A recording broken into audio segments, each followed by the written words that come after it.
मंत्रा में आपका स्वागत है। जैसा कि आपको पता है कि एसएससी सीजीएल की सभी शिफ्ट कंप्लीट हो चुकी हैं। तो भैया कौन सबसे कठिन शिफ्ट रही और कौन सबसे सरल शिफ्ट रही उसके बारे में वीडियो में बात किया जाएगा, तथा मैं इस वीडियो में ये भी बताने वाला हूँ कि 5 सबसे कठिन और 5 सबसे सरल शिफ्ट कौन सी होंगी, यानी कि किस शिफ्ट में ज़्यादा आपके नॉर्मलाइजेशन में नंबर बढ़ेंगे और किस किस शिफ्ट में आपके नॉर्मलाइजेशन के नंबर कम बढ़ेंगे। तो मैंने इसका बेस क्या लिखा है, मैंने अटैम्प्ट का बेस लिया है। मतलब जिस शिफ्ट में को पता है कि मैं अपने चैनल पे एनालिसिस भी करता हूँ, बस ये है ना कि एसएससी के इंस्ट्रक्शन के अकॉर्डिंग मैं वीडियो नहीं अपलोड करता हूँ बस।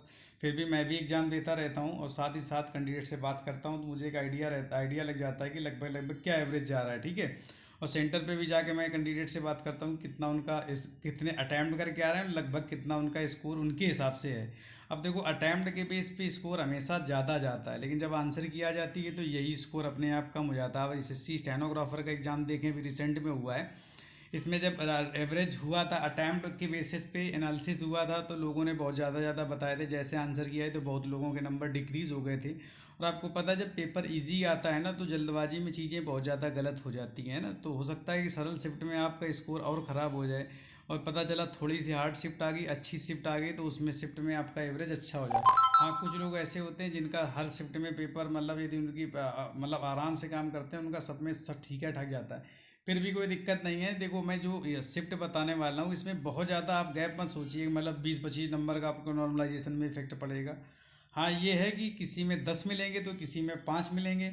अब कुछ लोग ये भी कह रहे हैं कि क्या किसी शिफ्ट में नंबर कम हो जाएंगे, तो भैया देखो नंबर कम होने के बस एक ही चांस है, यदि आप बिलो एवरेज आ जाते हैं, यानी कि आपके जो नंबर हैं आपके एवरेज आपकी शिफ्ट का निकाला जाएगा और उससे आपके नंबर कम है, तो ये मान के चलिए फिर आपके घटने के भी बिल्कुल चांसेस हैं। अब कितने में, जैसे आप देखेंगे कि 2019 वाला जो मेंस हुआ था, 2018 नवंबर को जो शिफ्ट हुई थी, उसमें लोगों के इतने जितने ज़्यादा नंबर घटे थे कि माइनस में नंबर लोगों के हो गए थे।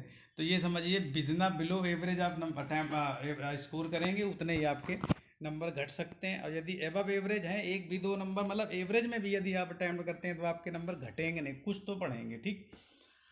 तो ये मान के चलिए मैं जो 5 शिफ्ट बता रहा हूँ इसमें भी आपको ध्यान रखना है कि अभी सिर्फ अटैम्प्ट के बेस पे है, ठीक है। तो इसमें ज़्यादा प्रेशर मत लें कि ऐसा नहीं वैसा है, और अटैम्प्ट के बेस पे अलग होता है, जब आंसर किया जाती है उस पर अलग होता है। तो ये है, ठीक। चलो देख लेते हैं।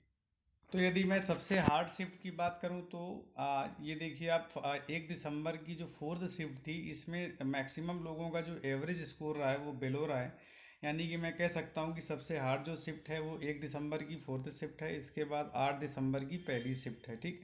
हो सकता है आंसर की आने के बाद ये चेंज हो जाए, 8 दिसंबर की फर्स्ट शिफ्ट ऊपर चली जाए और 1 दिसंबर की 4th शिफ्ट नीचे चली जाए, लेकिन फिर भी अभी तक जो पेपर हुए हैं उनके हिसाब से यही दो शिफ्ट हैं जो कठिन लग रही हैं।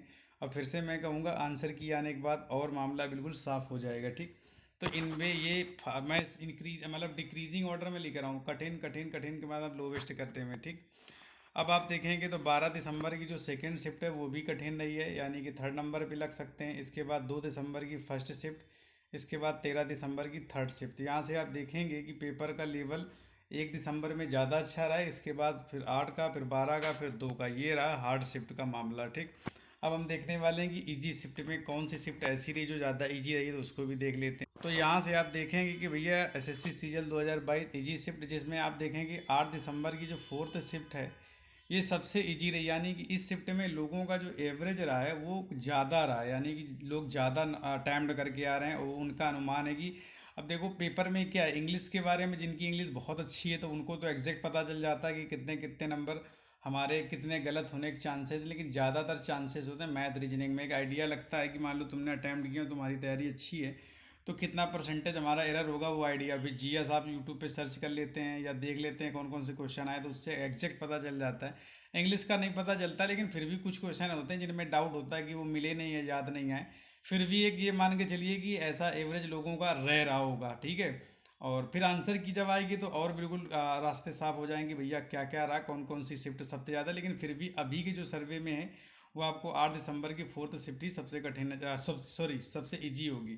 इसके बाद 2 दिसंबर की थर्ड शिफ्ट है, इसके बाद 2 दिसंबर की 4th शिफ्ट है, इसके बाद 9 दिसंबर की 4th शिफ्ट है, इसके बाद 5 दिसंबर की सेकेंड शिफ्ट है। तो देखो 5 5 शिफ्ट हमने ली है, और आपको पता है कि पेपर भी काफ़ी दिन चला है, यानी कि तो अब पूरी तो शिफ्ट एनालिसिस किया नहीं जा सकता, तो ये मान चलिए और भी जो शिफ्ट रही हैं वो हार्ड और इजी के बीच में रही हैं, तो नंबर किसी के ज़्यादा देखो घटने के चांस नहीं है। होता है क्या, जैसे मान लो 8 दिसंबर की 4th शिफ्ट है, इसका एवरेज 138 139 चला गया और आपके नंबर जो हैं 105 या 110 हैं, इस रेंज में है और आपका एवरेज ही बहुत ज़्यादा है, तो हो सकता है आपके 1-2 नंबर घट जाएं। और ऐसा नहीं कि अब इसके बाद में आप चले आ रहे हैं हार्ड शिफ्ट में या 5 दिसंबर वाली में और आपके मतलब 120 से 125 नंबर आपके घट जाएंगे, तो बिल्कुल नहीं है। हाँ ये है कि यदि आप एवरेज में ही रहेंगे तो आपके नंबर घटेंगे नहीं, थोड़े से बढ़ेंगे लेकिन कम मात्रा में, हार्ड की अपेक्षा यहाँ कम बढ़ेंगे, ठीक है।